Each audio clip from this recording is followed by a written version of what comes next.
Hi friends, welcome back to Bohum Poultry Farming. আজি day 47 আপোনালোক video' বনাইখিনি দেখাব খুজিছোঁ। আহক মোৰ পৰিৱেশবিলাক চাব খুজিছোঁ আৰু যোৱা ৰাতি বৰষুণ বহুত দিছে আৰু বতাহও দিছে বহুত। এইটো ৰুমত আপোনালোকক দেখাম। ইয়াতে টাৰ্কি আছে, ইয়াত টাৰ্কি মই ৰেডি বনাইছোঁ এতিয়া বৰ্তমান। এইবিলাক টাৰ্কি তাতে এইটো চাংঘৰত থৈ দিছোঁ মই।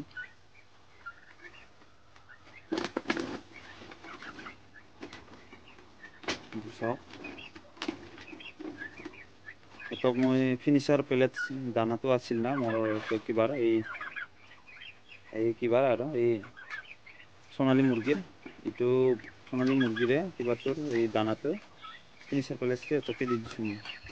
এতিয়া পুৰা আৰামছে খাই আছে আৰু পানীটো এইদৰে দিছোঁ আৰু এইটো চাঙৰ ওপৰত। বহুত ভাল এতিয়া ৱেডাৰটো কৰিবৰ কাৰণে। আপোনালোকেও এইদৰে ফাৰ্মিং কৰি যাই থাকক। যে টাৰ্কি আছে ইয়াতে 13টা আছে, 13 পিচ। আপোনালোকক মই সোণালী মুৰ্গীটো দেখুৱাম।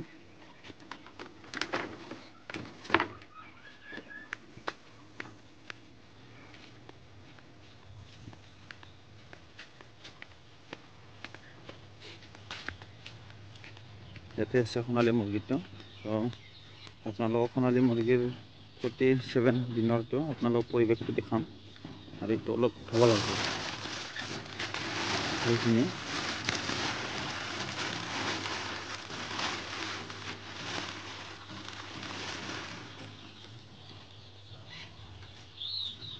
এইটো খোলোঁ আৰামছে, তাৰপিছত পৰিৱেশবিলাক চাওক কেনেকুৱা হৈ আছে। এইবিলাক সোণালী মুৰ্গী হয়।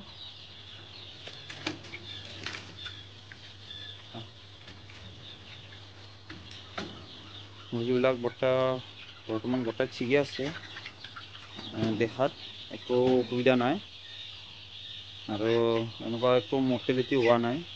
ভগৱানৰ আশীৰ্বাদত আৰু পানীবিলাক গোটেই ঠিকে আছে। ইয়া পানীটো ইমান আছে আৰু মোৰ দিনৰ 11টা-12টা আৰামছে বুজাব। দানাটোৰ একো অসুবিধা নাই। এতিয়া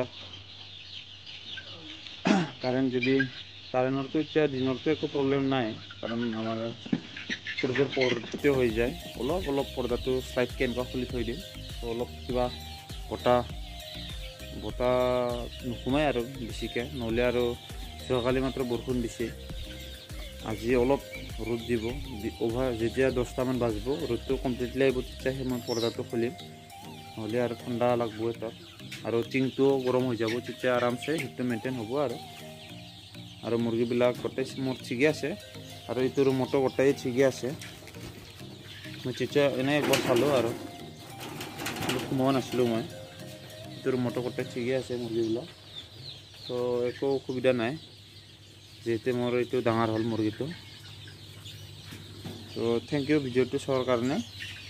মই আজি একো মেডিচিন ইউজ নকৰোঁ ৰাতিপুৱাত, আৰু ৰাতিহে মই এটাক ইউজ কৰিলে আপোনালোকক ক'ম মই কি মেডিচিন ইউজ কৰিম। আৰু এতিয়া মই একো মেডিচিন ইউজ নকৰোঁ, যিহেতু মোৰ যোৱা ৰাতিৰ পানীটোৱে আছে কিবাটোৰ এই জীয়াটো, এইটো শেষ হোৱা নাই। এইটো 11টামান-12টামান বজাতহে মই চেঞ্জ কৰিম, কিবা কৰিম আৰু পানী নতুনকৈ সোমোৱাৰ আগত এই পাত্ৰবিলাক আৰামছে ধুই লওঁ, কিবা পানীৰ পাত্ৰ। আৰু দানাবিলাকতো টেনশ্যন নাই, দানাটো এতিয়া খাই থাকিব দি থৈ দিলে। থেংক ইউ ভিডিঅ'টো চোৱাৰ কাৰণে। Have a great day.